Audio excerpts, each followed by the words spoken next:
100k Sports and PointsBet presents the Sunday Roast. Welcome back to the Sunday Roast, the show that celebrates the winners and roasts the losers, the show that gives you all the best bets of the odds. What is it, the best bet of the odds you weren't on but wish you were? Joining me as always, Darcy Ballard. Dobe, how are you, brother? Jev, awesome. It's a tongue twister. I said I jinxed you. It's not until I said how hard that is to say that you've buggered it up a few times, but it is tough, and I'm glad you do it, not me. Round 14, Jev. We've had some ass kickings. We've had some average games, but we have had some serious cash that could have been made. You brought us back last night on a couple of 5 for 25s that we desperately needed, Jev.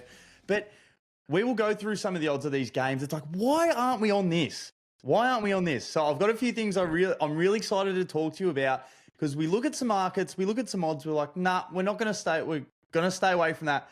And we just keep putting in these $1.30 legs that we think are going to hit, and they just don't, Jev. So I've got some things I really want to discuss with you for some ongoing multis, maybe for our later part of today, even though when everyone listens to this, those games will be done. But still, we need to sharp up. Welcome to Sharpsville. We're going to win some cash today, Jev. So it is the round 14 edition, powered by PointsBet. Darcy, tell you what this round has taught me. What's up? It's taught me how far away St Kilda and Essendon are from winning a premiership. Like, you're getting better, then there's I can see you prelim weekend, then there's winning the premiership. Yep. They are nowhere near. And they're once again stuck in that middle of the ladder where they've got a lot of talent on their list, but they're just nowhere near it. So let's get into this first game. The Dogs, for the second time this year. You cannot lose to the same team twice by 70 points. It's just, I don't know. And it's weird. Are people going to start questioning Ross Lyon ever? Anyway, the Dogs win by 72 points. Talk to me, Das. Yeah, I just want to piggyback off what you said. Don't get beaten by what you know, Jeb. So the last 3 times they've lost, which is at Marvel, the Dogs kicked 124 points to 64, 127 to 56, and then 132 to 60. It's fucked. That is like, and we love Ross. Me and you love Ross. Love him. He can coach the back legs off a donkey. That's how good this man is. Coach the jocks off another team. There's something about the Dogs at Marvel against the Saints that it's just belt to ass, isn't it? So we saw initially early, for anyone that didn't watch the game, Bailey Dale got on a run. He had 9 disposals in the first 6 minutes, and they're like, is anyone going to go to him? Is anyone? It's like when they versed the Bombers, and you just let him quarterback because he deals, he runs, he breaks lines, and it just sets up the entire team after that. We have to talk about, I'm sure you're going to touch on, Sam Darcy's back. He's back in town. He's the best player in the AFL. He's the most unguardable player in the AFL. Did they ever get to the decision? I know they were talking about on SEN, Kane and Kingy. How tall did he actually get? Because it's not 3.9 meters. Nah, it'll come out this Monday. Not a chance he got 4 meters tall. So the lab was wrong. The lab was wrong. It has to be wrong. It has to be. So the top of the shot clock, they reckon that he gets to at the highest point. I know he gets high, but I'm not sure he gets that high. But when the ball comes into him, Jev, we said it a few weeks ago, it's impossible to stop him or give away a free kick. So it's as long as he's there, open it up for him, give him a lane to come into, and he's got some really good kickers. I know Bont didn't have his best game. Joel Frazier, great ball user. Ed Richards is a great ball user. Bailey Dale, if he can come off the back line. They've got so many good guys. And Riley West, I know he didn't get all the chocolates on the weekend, but how good would it be to know that you can crumb to him, or if not, Darcy's going to take 3 defenders and then you can hopefully get one out the back. So it just makes everyone better, and they just look so unstoppable. Yeah. Has Sam Darcy even played in the side with Cody Waitman yet? I don't even know if they've played on the same field together. This year. I refuse to quit on them, and I'll get to it at the end of the pod. I reckon I've got my 4 prelim teams locked in. I reckon I've got my 4 prelim teams locked in. Down. And the Dogs are one of them. And everyone thinks I'm too high on the Dogs. And they're out of the 8 as we speak. They've gone in after Freo won last night. They're out of the 8. I don't care. I reckon they are just unbelievable. Bont, what's going on with Bont, Das? Some people are saying he's got some buggered ribs. Like, some people are speculating he's got some buggered ribs. He got the Windhager tag, but at 14 touches for the champ, he just looks just that slightly bit off, but it doesn't really matter because, they're still winning. They still dominate like that. Ed Richards is in career best, as we say, but he's just that little bit off. Yeah, so he obviously caught the ribs on the weekend, if no one saw that in the first quarter. He was fully open, an absolute flush knee to the ribs. But Xavier Ellis was talking about it on, I can't remember what station he's on something in Perth. And Triple M Perth. He's like, what's going on with Bont? He hasn't been in the coaches' votes the last 4 weeks. I've been watching him, and he's just running around at 65% to contest. And he's like, all right, he's going to start breaking it open. But he just hasn't been breaking it open. So, as we said, as long as he's out there, and as long as the Dogs are winning, I'm sure he'll flick the switch when he has to, Jev. But unfortunately, when we're gambling, and Bont's an absolute lock for 20 touches at $1.20. It's a killer. And he doesn't salute. That's when it kills us. So I think I might stay away from Bont for a few weeks. Let's stay until we see it again, until he has a big 28-2 game. Because we keep getting sucked in, taking him for goals, thinking he's going to play more forward because he's a bit injured, and he's not kicking goals either. But to be fair, he's like the most unselfish player in the league. He must have loved when Marcus Windhager came to him on the weekend. He's like, beautiful, come run around with me. Let Ed Richards free. Let Bailey Dale free. Let this free. It feels like they're going that well. You genuinely need to tag Richards. Well, you will need to tag Bont come finals, and you need to tag Bailey Dale. And I don't think any team's going to do that. So and then Sam Darcy's down there. You probably won't see Cody Weightman, but they are so good. Darcy, let's talk about the Saints. Oh, can we just quickly give some more light to Matt Kennedy, just having another 29-2? It's unbelievable. Can we just, if we have another shit game today, which is Carlton, if anyone's listening for the first time, I'm a Carlton supporter, this man is just doing everything that I want. I want a midfielder. I want Cherry to do this. I want Walsh to do this. Walsh is out with another hot spot. But yeah, he's playing his ass off for that team. So yeah, let's touch on the Saints, Jev. So Wanganeen-Maluru's had 31-1. Sinclair's had 30 and 2 points. They both played awesome. They did. Like you and me say it all the time. There is Zach Merritt I say it. Zach Merritt, Zach Butters away from a premiership. Their midfield is crap. They're going to keep losing to the Dogs by 70 points every time they play them, unless they start getting some midfielders in the door that can actually go head to head with the Dogs midfielders. And where's Max King? And Cal Wilkie has a crack. He plays well. Caminiti shouldn't be on Sam Darcy. I just don't get it. They are so bad. Are you gonna? Apparently, St Kilda have cash coming out their ears. Yeah, I still think it's a good play to sign De Koning if you can sign Nas as well. Like if you just put some money into them, play Marshall forward. King's so in and out of the side. He's such a good lead up forward, and just having a little bit more mongrel in the middle, like having De Koning and a young team, and then if you can draft another piece or get another free agent to your club. Then you've got some serious runners. You get Sinclair running around, a young De Koning that can crash and bash all game, can take marks, can contest. And then you got Nas, and you've just got that trio just running around the whole ground together. And then you put another piece behind Wilkie. And I just think those two together would work so well. So I don't know if they've got the cash to. I hope they've got the cash to do it.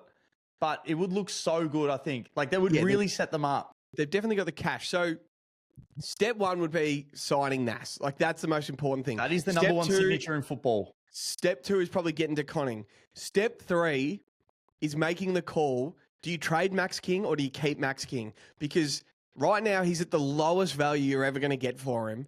But if you decide to keep him on whatever the fuck he gets paid and his contract extension, and he doesn't play for a whole nother season of football. Remember in the Saints preview, I said, who would you rather in 2025, Brody Myercheck or Max King? Knowing what's going on. And I said, I'd rather Brody Myercheck. I think you did too.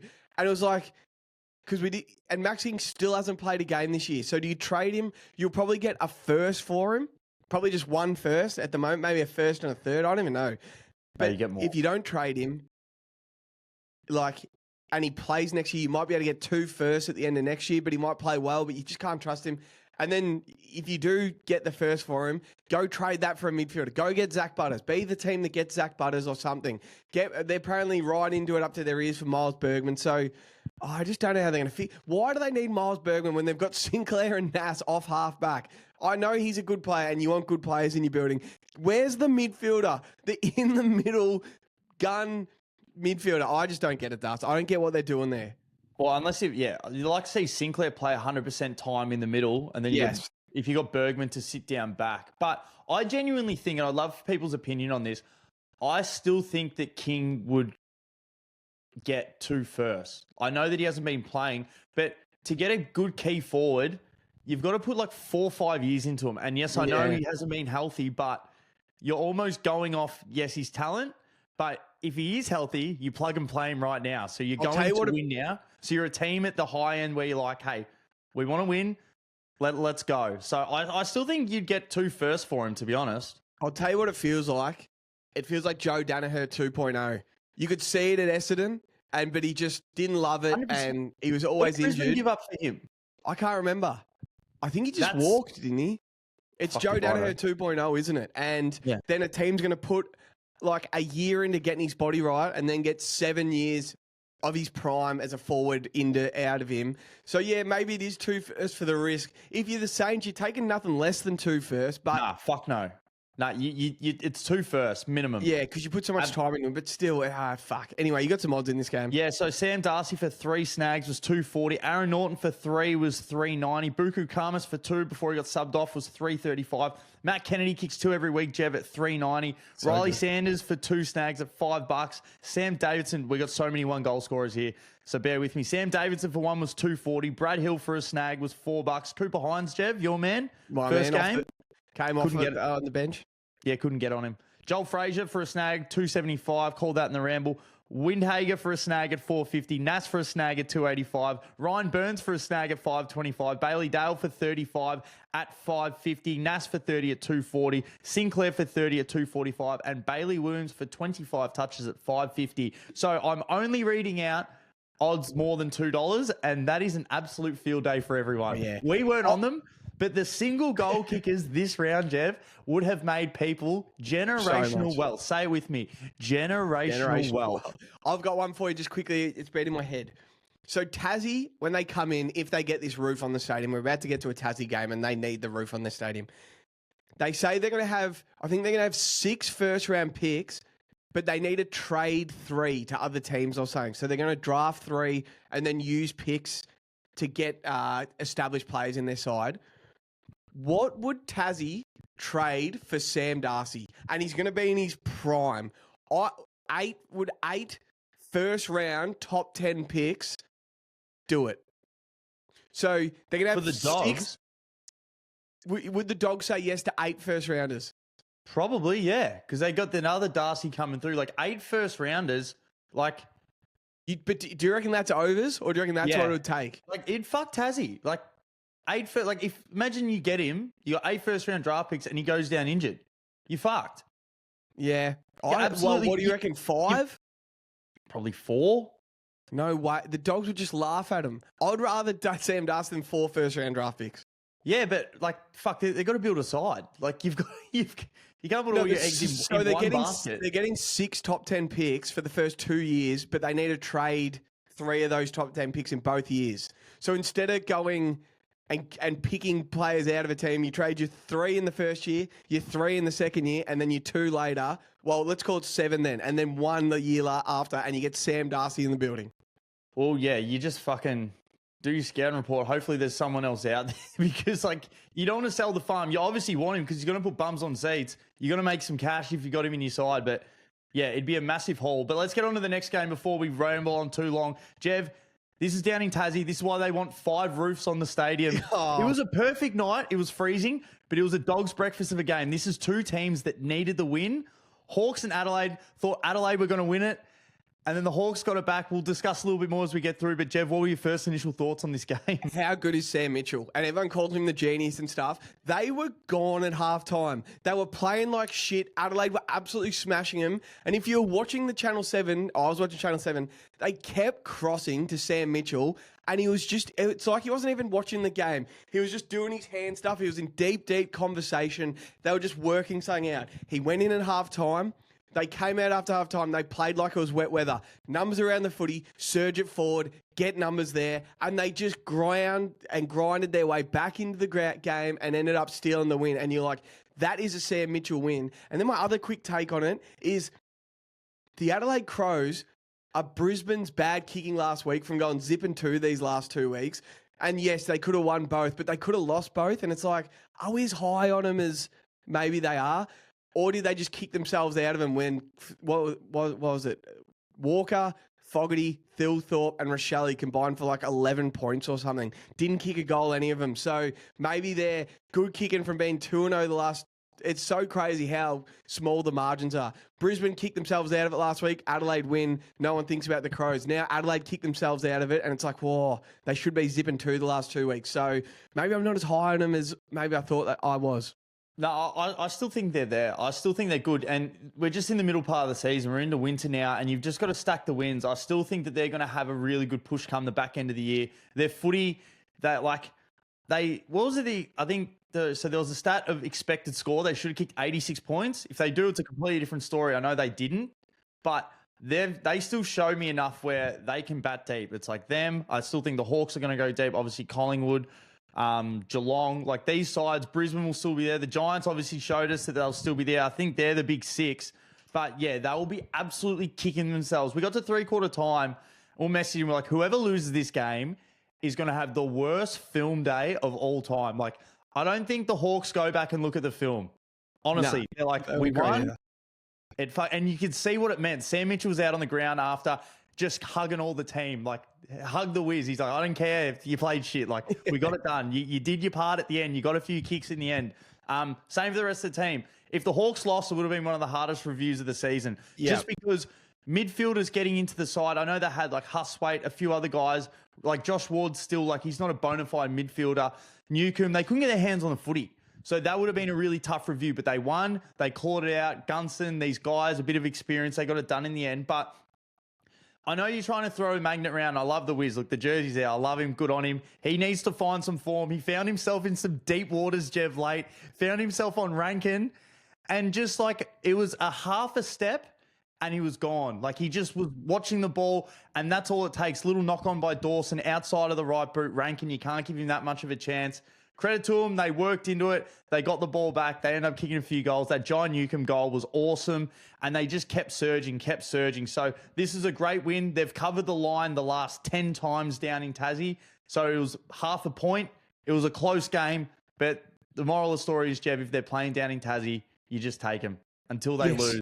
It just makes you sick looking. Thilthorpe 0-3, Walker 0-3, Rochelle 0-2, Fogarty 0-1. Darcy Fogarty hasn't kicked a goal in 3 weeks. Like, it's getting weird with the Crows anyway. Great win from the Hawks. 2 weeks ago, everyone was like, remember when the Hawks went zipping, they lost 2 in a row. They're like, now they got the Dogs on Thursday night, then the Crows down in Tassie on Friday night before their bye. And you're like, they could find themselves 8 out of the 8. They've gone 2-0 since. They just got back to just basics, bit of pressure, few bodies around the ball. Still got Will Day to come back in, hopefully. So it's not all doom and gloom, but geez, I think they're a fair tier off some of the teams we're about to talk about. Again, but yeah, you've got these guys that they're still bleeding a lot of young kids in, and so you just got to win. And if they lost these 2 games, that would have been 5 losses in a row. So I don't think people understand the importance of you've just got to win this time of year. You got to get healthy towards the back end of the year, get your game in good order. So is there any odds in this one? Also, yeah, it was a bit of a betting graveyard. So Gunston for 2 was $1.87. Ben Keys for 2, the best bet in football was $3. He was $3 again, Darcy. What a player. Connor McDonald for 2 was $4. So maybe when there's these crappy sort of wet games, you find the best value for single goal kickers, as you just said in the Dogs game. So Dan Curtin was $3.60 for 1. Isaac Cumming, our man, was $3.25 for 1. Jai Newcomb was $2.55.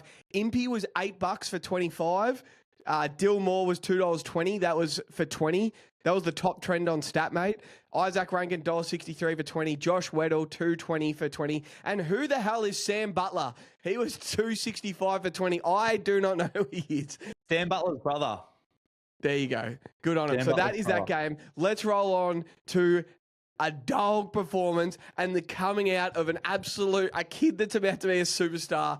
GWS, for the second year in a row, go to the Gabba and win by 11 points. They were awesome. They were just awesome. It was good to see them back. No Toby. Brent Daniels goes down. No Jake Stringer still. No problem. They get it done, Das. Jev, this is a game, if anyone was at local footy yesterday, go back and watch the highlights. Go watch the KO Mini. It's 18 minutes, or if you just want to watch the smaller highlights, 5 minutes. This was a shootout. Perfect conditions in Brisbane. I've been thinking, Jev, it would actually be so cool to be a Brisbane supporter. Like, it'd be nice to live up there, the stunning weather, go watch your team. Unfortunately, they got their asses handed to them after controlling what was most of the game, and then a switch went off, and you're like, where is the breakdown in the side? Obviously, Payne, we think he's gone down with an ACL.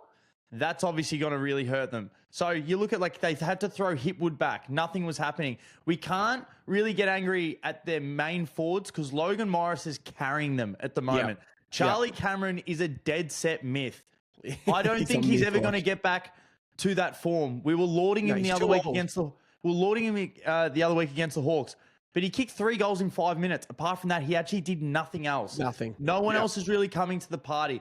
We have to give credit to McCluggage, Ashcroft. Some of his efforts in that last 10 minutes was unbelievable. He was trying to bring his team back into the side, but this Giants team, Jeb, I don't think anyone saw this. I didn't see it. I thought they might have been able to win. They were down by 27 points, and this was as gritty as it gets. This was like Oklahoma winning yesterday, Jeb, against the Pacers. This was like Jesse Hogan. This is why they're so frustrating. And we say, Jesus, the highlight went on. It's like, how the fuck are we meant to bet on Jesse Hogan when he doesn't kick a goal for borderline a month, and then he comes out and just looks like Jesse Hogan again? They must have showed him his old highlights. Like, he was just running, jumping at the ball, perfect set shots. And then Cadman, this is the coming out party. He come towards the end, he's taking hangers on the wing, and you're just like, you can't get enough of him. Like, he's just putting himself to contest. It was like, awesome. NBA players talk about it all the time. Like, when you're hot, like, you're just in the flow, like, shots are falling. Every contest he was going to, he was impacting and he was going on the scoreboard. So it was legit, Jev. It was unbelievable. Like, this is why you draft him pick 1. We thought maybe put him up on the wing for a little bit, but play him down forward, keep him and Hogan together. This is the future. Tell you one thing, and I don't want to go too overreaction, because I watch Harris Andrews dominate the Swans grand final day. But I always get messages by Brisbane supporters, a certain Brisbane supporter, saying the pyramid has no credit if it doesn't have Harris Andrews in it, right? As soon as Jackson Payne went down, Hogan and Cadman treated Harris Andrews like a little bitch. They absolutely bathed him. They kicked goals on him any which way. Contested marks, out the back, down at the knees. However you want it, you can have it, Harris Andrews. They fucking smashed him. So I know he's a good player, but maybe Jackson Payne is the ultimate like shield for him, because when he gets to run around and dictate where he wants to be and go and mark the ball and stuff, he dominates. But when he's got to genuinely play on one of the best forwards in the comp, geez, he gets some baths sometimes. Nate Caddy bathed him. Jesse Hogan and Aaron Cadman bathed him yesterday. So, I don't know. I've never seen him sprint. Have you ever seen Harris Andrews at full speed sprinting? He always just lopes around the ground. Go and watch him. It's weird. So, anyway, a little bath for him. So, are you saying that because this has been on his home deck, so he showers at home, but his bath is the Gabba? Yes, he could have just put jeans and a shirt on after that and gone straight out that game. He had a bath. I'm off the lines. I'm the Joe Danaher thing is like, they haven't recovered from it. He still gets exposed. They should be the team that goes and gets Max King. I still think that it's the smalls and shit that aren't coming to the party. Yeah, but I'm so happy with Logan Morris and what he's doing. I know Hipwood got to play second fiddle, but they're able to score. It was everything towards the back half of the ground. Guys not defending. Guys not coming with it. Guys not wanting to run. When that orange tsunami came, it wasn't so much what Logan was doing up forward. It was everyone else. So I think the Payne going down, I think the rest of the team should cop a bit of a whack because they just didn't want to work hard enough. I just want to say, bit off topic, did you see the thirstiest single mum in history? I don't want your boot, Starcevich. I want your last name. She's brought her 11-year-old daughter with her saying, Starcevich, I want to take your last name. Are you kidding me? That is shooting your shot. Good on it. That is shooting your shot. I saw one of the comments. It was so funny. The top comment with the most amount of likes was like, that's my ex-wife and my daughter. Oh, Jesus. Darcy, this was old school Giants. How they pressed up the ground when it was in the Brisbane forward line. But like Darcy Jones was pressed up, but standing on his own. Then when they won it, it was Finn, it was green handball chains, and they got it in the centre square to Darcy Jones just with no one near him and just a runway to run. And they just burst through and got inside 50s to Jesse Hogan 1-on-1. It was good to see this old school Giants side again. Aaron Cadman, it was unbelievable. For a young kid, so it was his 40-something game. Might have been his 49th or 43rd. 5 goals won, 19 touches and 13 marks. It was just domination. Jesse Hogan, 6 goals, 16 touches and 12 marks. You cannot have a better game than that. They were both like 10 out of 10 perfect. I'm so interested to see the coaches' votes. It has to be Cadman 10, Jesse Hogan 8, surely. He was unbelievable, the Cadman. Can we talk about, quickly before I do the odds, how important it is to have Finn Callahan back in the side? He was awesome. You think he's missed a month, just come back and had 30. He had 11 in the first and just looked fresh. And fast and strong. Oh, he's a gun. I feel like you look at guys that are on the fringe in the AFL, like whoever your team is, think about the guys that are on the fringe that come in and play midfield. Compare them to what Finn Callahan does. Like how much bigger he is, how much faster he is. Yes. How much he breaks lines. Like they're two different players. And your fringe player will go down to any sort of league, local level, state level, and dominate. Like, this is the difference. This is that, like, when you get a top 5 draft pick, you have to nail it. Like, this is what a top 5 draft pick looks like. It's like Bontempelli was a top 5. You come back in and you start dominating straight away. All right, so here's some odds, Jev. So we've got Jesse Hogan for 6 was at $29. Nice. Cadman for 5. Bit weak. We can only get him for 4 goals. That's going to change next week. So for 4 goals at $21. Logan Morris for 5 was $18. Callum Brown for 3 was $7. McCluggage for a snag was $2.55. Starcevic for a snag was $8. Himmelberg for a snag was $4.50. Jasper Fletcher for a snag at $4.40. Dunkley for a snag at $3.30. Lockie Neal for a snag at $3.30. Xavier O'Halloran for a snag at $2.90. Whitfield for 33 was $2.50. Finn Callahan for 30 was $4.30. And Lockie Ash for 30 was $2.10. That is Cashville. That is so much money. It's heaps. Oh, it does me rocking. So, again, the single goal kickers. McCluggage, Starcevic, Himmelberg, Jasper Fletcher, Dunkley, and Neal. I should have done the work on this, guys. I apologise. Jasper Fletcher, I want to know if he's kicked the most amount of goals from the half-back line this year. Yeah, he's on fire, isn't he? This would be his 6th or 7th goal, I reckon. So, Darcy, you've got a little brother. You've got a younger brother. You call him your little brother.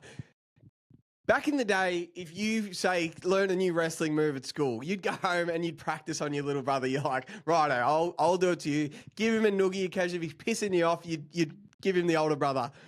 Chris Scott gave Brad Scott the little bro treatment. He little broed him. He sunned him nearly. This was belt to ass. This wasn't close. This wasn't competitive. This was ugly. And this shows how far away the Bombers are from a premiership. They are miles off. This was the easiest win the Cats could ever get. This was just so easy. Righto, Jez, you're going to have 4 at quarter time.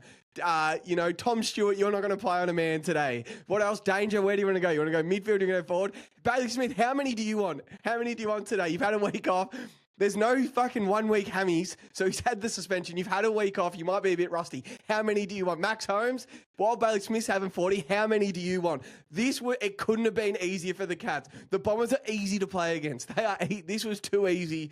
They've beaten them by 95 points in the country game. The goddamn Farmers would be disappointed in the Bombers. Disappointed. They go out there, they work 12-hour days, busting their ass, and the Bombers do this in the country game. 95 points. This was ugly. Yeah, 100%. So Essendon represented the Farmers and Geelong represented the drought. That's what it was. It's tough sledding out there. It gave a great representation, and honestly, I feel for the Farmers. It's fucked. But so the little brother treatment, Chris Scott must have come out first. I know they're twins, but he must have come out a little bit more. They did a tail of the tape before the game. Chris Scott had played more games, more successful than Brad, and then also coaching. He's coached more games, more successful as a coach as well. So this was just little brother, just always one up on him. But where do you go from there? I know that they've got such a young side in, the Bombers, like a really young side. But so Merritt yesterday had 29, I believe, 29. Did you notice him yesterday? No, not really.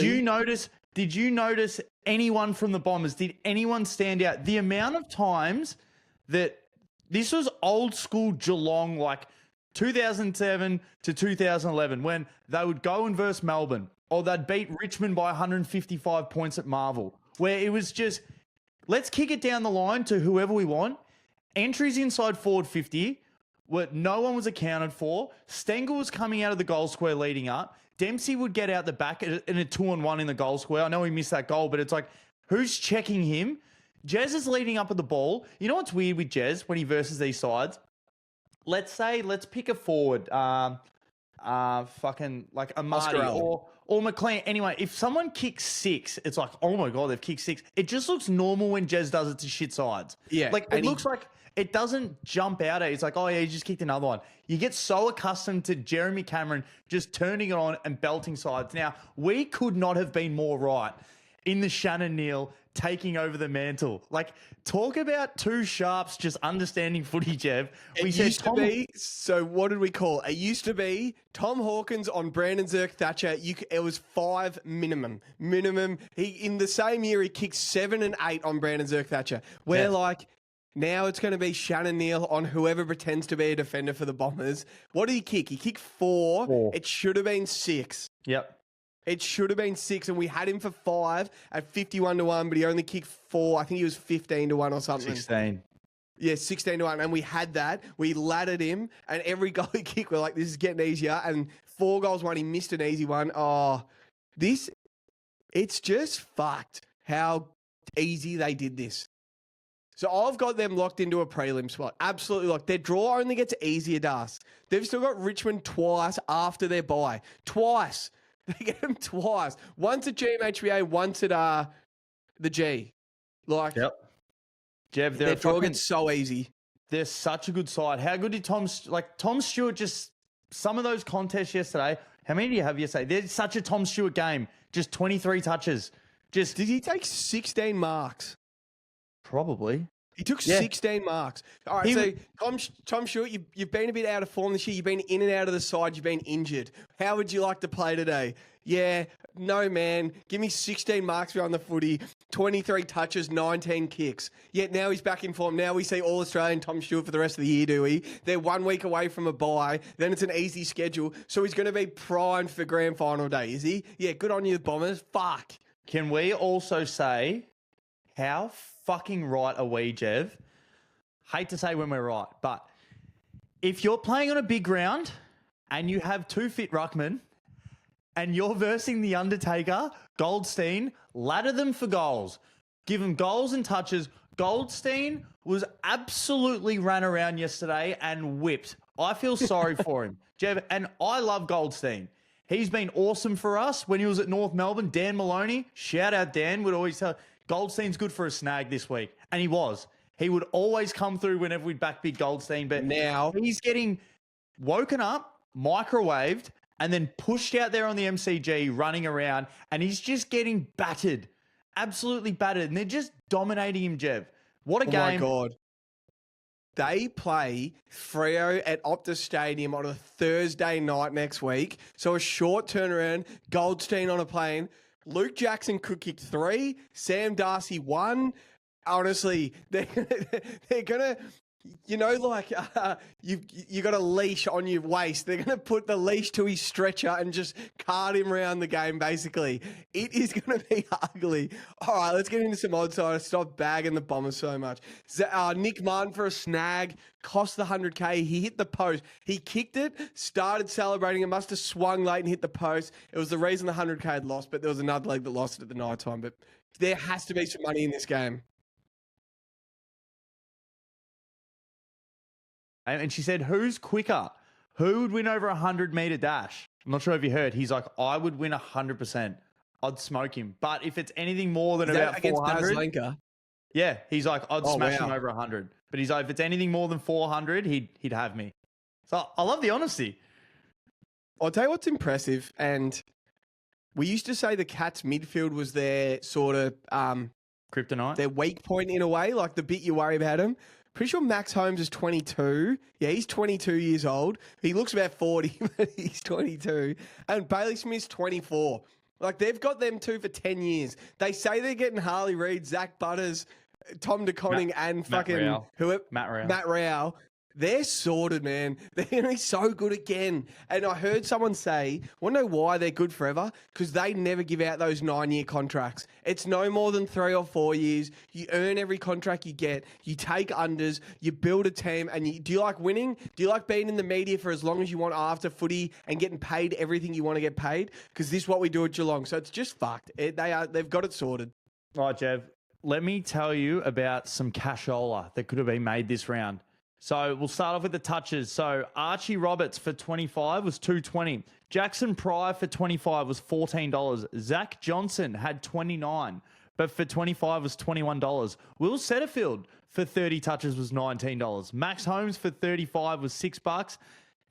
Bailey Smith for 40 touches was $9. And I also screenshotted PointsBet had a market for any player to have 40 disposals. For yes was $4.75. For no was $1.17.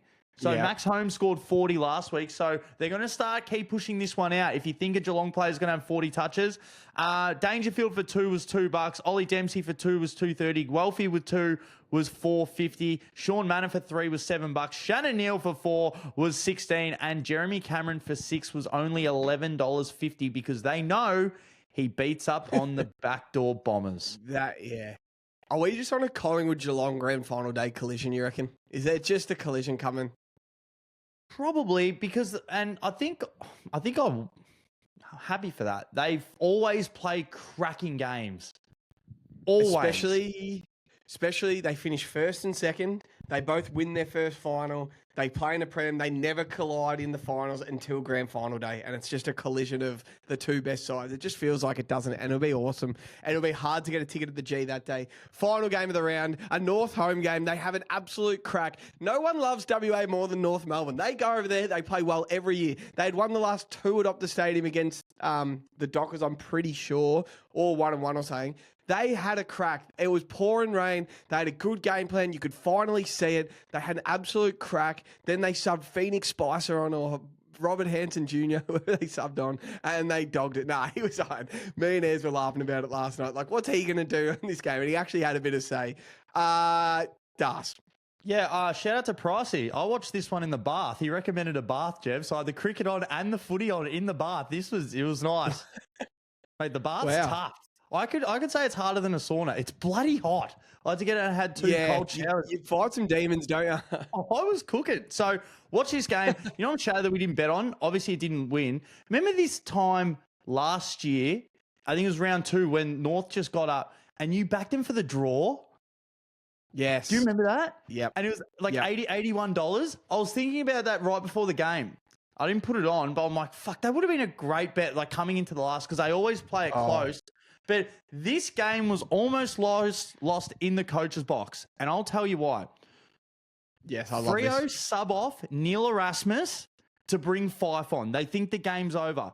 Again, the floodgates open. Last year against Essendon, they were up by about 5 goals. Longmuir was like, nah, let's get off Erasmus. The Bombers kick 7 out of the next 8 goals and win the game. I think I'm the only one that noticed it. When you sub off Erasmus, bad things happen. I don't know why he subs him off. He's a good player.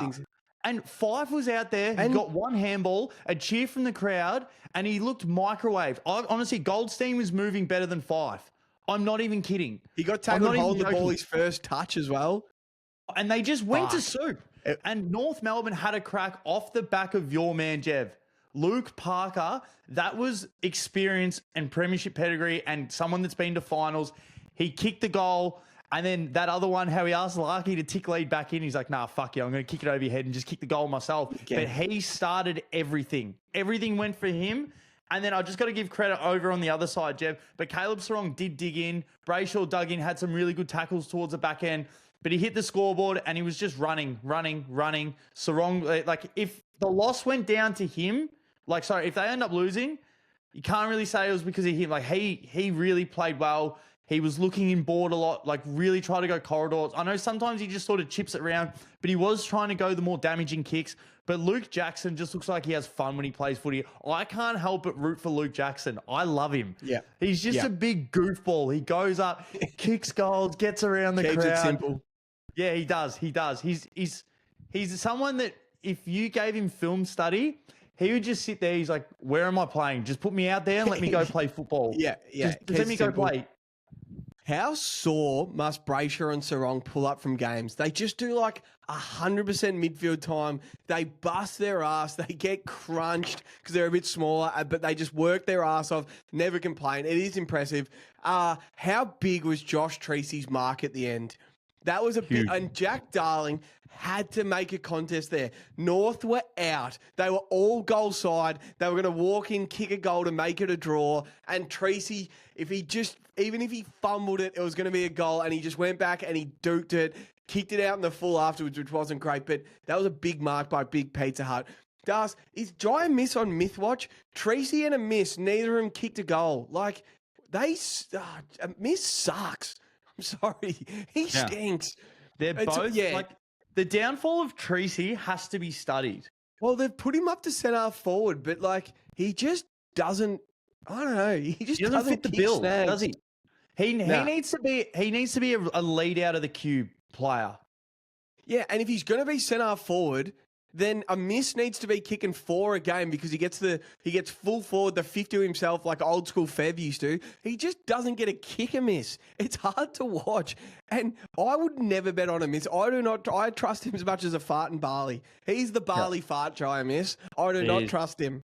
Let's get into some odds because this game I was so shattered. I was messaging Morgs last night. I'm genuinely shattered that I got to stay up and watch this game. Like I was just, I didn't want anything to do with it. So Pat Voss for 3 was 440. Likey for 3 was 360. Parker, the premiership gun for 2 was $8. Luke Jackson for 2 was $4. Sarong for a snag was $3. Corey Wagner for a snag was $4.75. Sheasel for a snag was $2.70. Costanti for a snag was $2.40. LDU for a snag was $3. Zach Fisher for a snag was $2.20. That's so much money on single goal kickers, Jeb.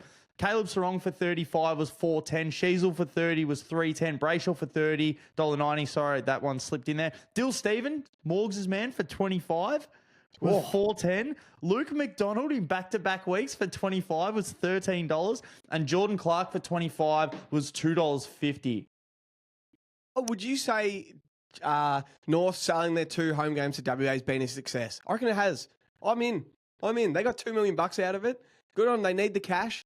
Good on them. So when they're good, in a couple of years, they've got some money behind them to become a monster club like Geelong are and like Collingwood are. So I'm happy for them.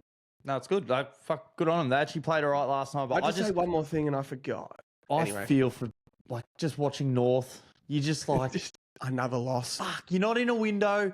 You just playing week to week to just hopefully get a win. It's grim.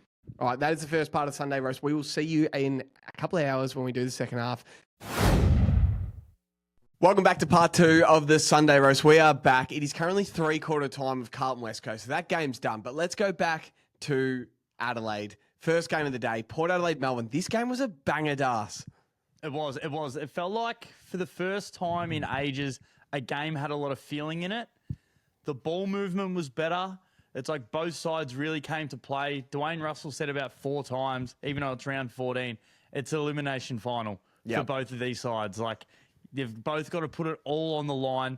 And Port just came to the party, Jeff. Mitch Georgiades came to the party. I mean, I genuinely just had a bath. Epsom salts, got some bubbles in there. But Stephen May had a physical bath on a football field, Jeff. That was borderline embarrassing.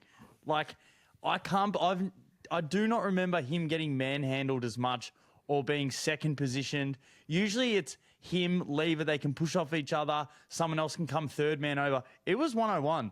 It was ISO ball all day. And the Port Adelaide forwards were just, mids were just feeding him. The halfbackers were coming up, hitting up off stoppage, feeding Georgiades, hitting up. So that was awesome. I thought Butters played an unbelievable game from the midfield. He sets the tone. He pushes, he niggles, he gets under the skin, he gets really good, makes clean possessions for his opposition, for his teammates. He gets in, wins the dirty ball, draws 1 or 2 defenders, and gets them out the back. And say what you want, that hit on Cozzy, whether it was deliberate or whether he meant it, Cozzy went off, and I think he had 2 disposals in the second half. Yeah, like he never got back involved in the game. I think he had 14 and 3 goals. at the half. And then also just literally exactly what we said last week. Connor Rozee is doing a Jordan Dawson in. He will put himself in the position that the team needs him the most. He's running, coming through the midfield. He's breaking the lines earlier on the game. And then the last quarter, he sits himself as the quarterback. He took 2 or 3 really good marks. He got them going. He just steadies the ship when he has to, and then also just turns defensive plays into offensive plays. But this is an awesome game by Port. If you said this 2 weeks ago that they were going to come out and have these 2 wins, I don't think many people would have thought that they would have, but credit to him. It was awesome. Miles Bergman was great. Max Gawn did everything he could to turn Jordan Sweet into Jordan Sauerjev, but he just couldn't hit the scoreboard. But yeah, this is an awesome game, especially the first half, but credit to Port. That was an awesome win. Yeah, so I've got about 5 things I'm going to say off what you said. So I don't know what is in the Ken Hinkley water down there or what they do, but ever since he came out and said he will step down and hand it to Josh Carr as soon as they're out of contention and they can't make the finals anymore, they've beaten GWS, they've beaten Melbourne, they look really good again. They look like the team that made finals, made a prelim last year. He must just have his finger on the pulse on the players down there. He must be an absolute players coach. So good on him. Another one is Zach Butters looks like he jacks himself up like an MMA fighter for the game. He's just like the white line fever, the amount of like, he gets himself up. He's so physical. He's so in the contest. It's amazing to watch. Yeah, we absolutely love him. And Stephen May got bubble bath, squeaky clean, extra soft. 7 goals for 11 scoring shots is a day. People were messaging us saying the first half was on Disco Turner. Stephen May still had about 7 of the 8 goals of halftime kicked on him. It was unbelievable. He got a bath. Where was Jake Lever helping out? Who was Jake Lever on? I didn't see him all day. So Cozzie's 5 minutes of when he kicked 2 was just absolute skillful brilliance. It was just a great game. It was open. It was hard in the contest. They were putting pressure on. They were clanging and banging. It was just great to watch. It's what 2 crappy teams do usually. Like 13th, 14th, both still think they can make finals, and they just clang and bang. It was a pleasure to watch, Darcy. I wish we had our phone call recorded before. So we usually put on some bets before the game. And usually I'm like, why don't we just stick with the theme and just pick some people that just like some halfbackers and some midfielders? Like, what's a Miles Bergman? Is he a chance to kick a goal? Is it Jason Burgoyne a chance for like, probably not, but maybe they both kick one in the first quarter and it's just like, couldn't believe it. There has never been a better round to just pick individual goal kickers, and going forward, I know there's $1.20 legs, $1.30. Have a look at the $3 legs. Have a look at the $5 legs. There's your multi. Yeah. Pick 2 players. Pick 1 player. Charlie Curnow 4 today, you'd be spewing if you had that. Yep. Absolutely spewing. So Tommy Sheridan did. He's propeller. That's how I put it up. Oh God. A team $20,000, but we're 2 from here. So like mathematically, there's still a chance to play finals. I don't know anyone. Huh? The D's or the Port. Port. So mathematically, obviously, still a chance. You can still go on a run, but for the rest of the year, when I look at Butters, apparently he loves Ken so much. Yeah. Are you leaning more towards he stays or goes? Well, apparently he's been offered the best deal in. He seems really loyal. Yeah. He plays like he's a loyal player. But for some reason, I feel I'd just be leaning on maybe going home. And also the entire year, I don't care what anyone says. And look, if he signs, I'll be shocked. Petrarca just looks like he's playing like he doesn't want to be there. Yeah, it's weird. Do you reckon his body language the whole year, like he just looks like he's cracking the shit? And yes, he's played some really good games and he's kicked goals and he's impacted, but I don't know, it just seems so forced. Like it just seems like he does not want to be there. Yeah. I wouldn't be surprised if he puts his hand up again and says, I legit just want out of here. So I don't know. I wonder where he'd go. I don't know. I can see he cares and he loves it, but he just doesn't handle losing well at all, does he? No. Anything else? So Max Gawn not kicking a goal cost us about $400. If anyone watched this game, he missed the easiest set shot and about a minute later had a snap on his right and missed it. Oh, it was a bad beat. It was a bad beat. And Petrarca not kicking the goal cost another $200. So 100K, everything. Yeah. Yeah, we've been on the back end of some bad losses this week, but yeah, great win by Port. Sava Radaglia had one of his best games of all time. Mitch Georgiades was awesome. And Horn Francis, I'm not sure what he did. Apparently, did he injure himself towards the back end? But he had a goal and 20 touches in the first half. Yeah. And he has one or two plays a game where he looks like the most explosive player in the AFL. And the way he takes on tackles and breaks them and stands up on them, he's so good. There's so many good young, 21, 22-year-olds coming through. It's going to be so good. The new era's coming. Petrarca's, but I know there's still guns, but Petrarca's starting to look past it. Even Cripps is starting to look past it. It happens. They can still be influential, but here comes Horn, here comes Dacos, here comes Sam Darcy. The pyramid soon is just going to be these young guns just coming up soon. So they're so good. Odds Darcy. Mitch Georgiades for 7, you couldn't get him, but he was $36 for 6. Cozzy was $3.90 for 3. Bailey Fritsch was $1.87 for 2, but it was the Statmate hot leg of the week. Get on Bailey Fritsch for 2, so that was good. Darcy Byrne-Jones was $2.85 for 2, kicks it every week. Jace Burgoyne was $4 for 1. Bergman was $4 for 1. You called that. Connor Rozee was $2.40 for 30. Ryan Burton was $6 for 25. And Bailey Fritsch had 20 touches, Darcy. He was $6 for 20 touches. He's really turned his season around. He had the worst first half of the year I've ever seen, and now he's turned it around. And then he got dropped, and then he came back in against Brisbane, and they've played right. Pretty good. He's individually played pretty well. The team's been playing pretty well as well. But yeah, last couple of weeks just gone a little bit south. So let's talk about Carlton Eagles. The game is still going, but Carlton jumped them. It was a great first quarter. He absolutely blitzed them. It was pathetic by the Eagles, but they're playing better now. It's 35 points now. They've worked their way back into it. But what did you like that you saw, Darcy? I think it's exactly we want our role players to be playing well. Fogarty's come back in. Blake Acres he's running up and down the wing again. He had a few times where he went back and he was third man up, spoiling back over the back. But our initial goal kickers, it wasn't Charlie. It was everyone else hitting the scoreboard. And then Durden's been able to come on, hit the scoreboard a little bit. Sard's running really well. It's not Cripps doing all the work. He's had close to 20 at the moment, but De Koning's hitting the scoreboard. I just feel we're slowly starting to build where everyone's starting to move the ball a little bit better. We're obviously coming with a game plan where we're just going to run through them and we're going to forward handball and just try and express straight through the middle. And kicking 7 in the first quarter is so unheard of. But it just feels like now that we're just going to try and put it on ice and then just try and get through to next week. But obviously, Harry, we're not sure what he's done with his knee. Charlie's come off where we don't know what he's done exactly, whether it's a calf, whether it's a hamstring. They haven't really said. They just said he's just pulled up a little bit sore. But Haynes is attacking contests really well. Mitch McGovern's playing with a little bit more confidence, a little bit more raz.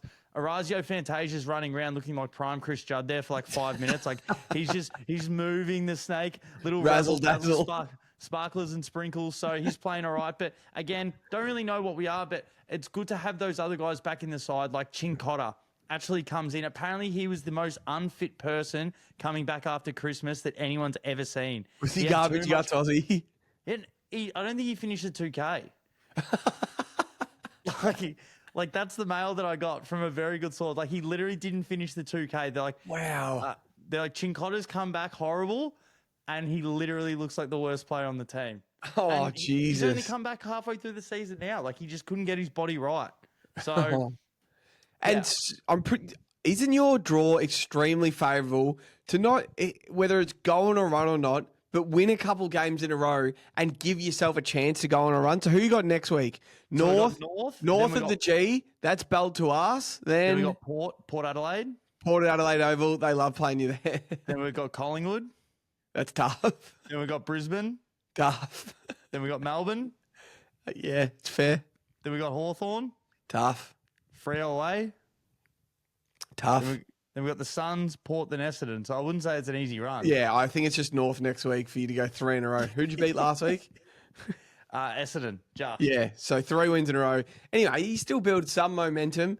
West Coast just weren't up for the fight. at the start. Like, they're better than that now. They're better.